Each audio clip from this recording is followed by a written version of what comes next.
Bonjour Madame le maire, merci de nous accueillir aujourd'hui pour évoquer un sujet d'importance qu'est l'urbanisme au Péreux. Ouvrons cette interview par une première question. La ville évolue, on constate plusieurs constructions immobilières au sein de la commune.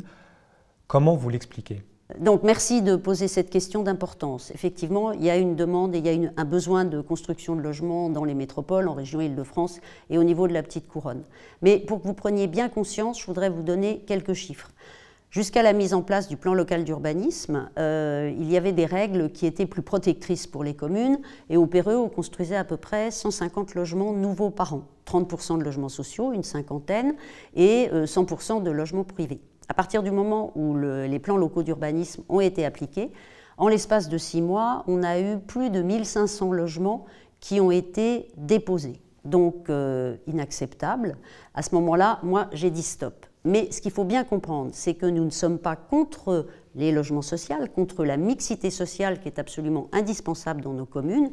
Il faut que les jeunes actifs, les retraités qui ont des revenus plus faibles puissent se loger, mais qu'il y ait une proportion acceptable de logements sociaux et surtout de lutter contre la densification, cette densification qu'on veut nous imposer à la fois marche forcée en termes de calendrier et également en termes d'importance sur l'ensemble de la surface de la ville.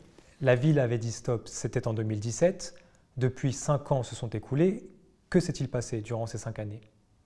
Donc effectivement, tous ces permis de construire qui ont été déposés de début 2017 sont sortis au fur et à mesure du temps, mais nous n'avons pas accordé de nouveaux permis de construire.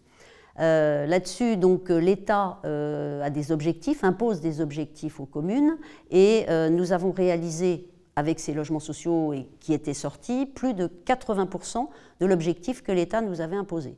L'État a considéré que ce n'était pas suffisant en termes de quantité et en termes de calendrier, et donc nous a pénalisés d'une part par une amende et d'autre part nous a retiré l'instruction des permis de construire, qui est quelque chose, une sanction qui est très grave pour une municipalité, et nous avons de ce fait fait un recours contre la décision de l'État de manière à pouvoir récupérer le plus rapidement possible l'instruction de ces permis de construire.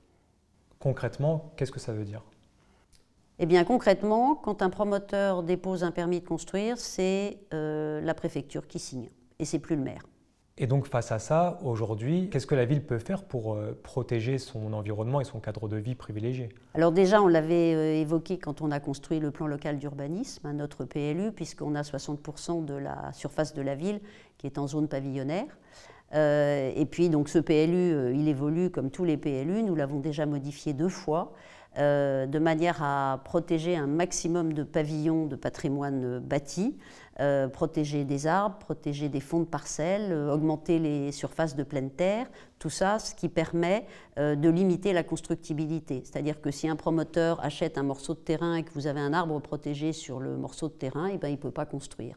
Si un propriétaire d'un pavillon protégé veut faire démolir son pavillon, ce n'est pas possible. S'il y a des travaux à faire dedans, il doit les faire en conservant l'architecture et le patrimoine de ce pavillon. La ville peut-elle empêcher un propriétaire d'un pavillon de le vendre ? Eh bien non, ce n'est pas possible parce que les propriétaires sont libres. Ils sont libres de leurs biens et donc si un propriétaire a été contacté par un promoteur, et il y a beaucoup de promoteurs qui tournent autour de la ville n'a aucun moyen d'empêcher le propriétaire de vendre. Alors ça pose une grosse difficulté parce que les promoteurs promettent très souvent des prix parfois même indécents par rapport à la vraie valeur du foncier, à la vraie valeur du pavillon, et c'est vrai que dans un certain nombre de cas, les propriétaires cèdent à ces prix absolument mirobolants. Et moi, je peux vous dire, à titre d'expérience personnelle, ça m'est arrivé à plusieurs reprises de recevoir des propriétaires et de leur dire, des propriétaires de pavillons, et de leur dire, écoutez, ne vendez pas votre pavillon à un promoteur, votre pavillon, il est magnifique, il faut qu'on le garde. Et quelquefois, j'arrive à convaincre des propriétaires de ne pas vendre leur pavillon à des promoteurs. Quel est l'avenir du Péreux, du coup, en matière d'urbanisme ? Écoutez, un bel avenir parce que vraiment l'objectif de notre équipe municipale, c'est de conserver un équilibre. Cet équilibre, d'une part, du Péreux que nous aimons, du Péreux historique, un Péreux qui est pavillonnaire, qui est agréable à vivre avec des espaces verts, des îlots de fraîcheur, des espaces de respiration. Et puis, à côté de ça aussi, avoir un Péreux qui évolue. On a besoin de développer aussi du logement, notamment à proximité des transports. C'est une vraie logique et c'est également écologique pour que la population ait la possibilité d'utiliser les transports collectifs. Mais cette densification, elle doit se faire de façon raisonnable, elle doit être à taille humaine, elle doit être de qualité. Il est très important que les nouveaux Péruxiens qui arrivent trouvent également des logements de qualité et qu'on ait la possibilité d'apporter une qualité de vie, alors que ça soit par les infrastructures, mais aussi par l'environnement et par les nécessités écologiques à l'ensemble des Péruxiens. Pour conclure, Madame le maire, avez-vous un dernier mot à adresser aux Péruxiens ? Eh bien écoutez, oui, et merci de me poser la question parce que ce sujet, il est absolument essentiel.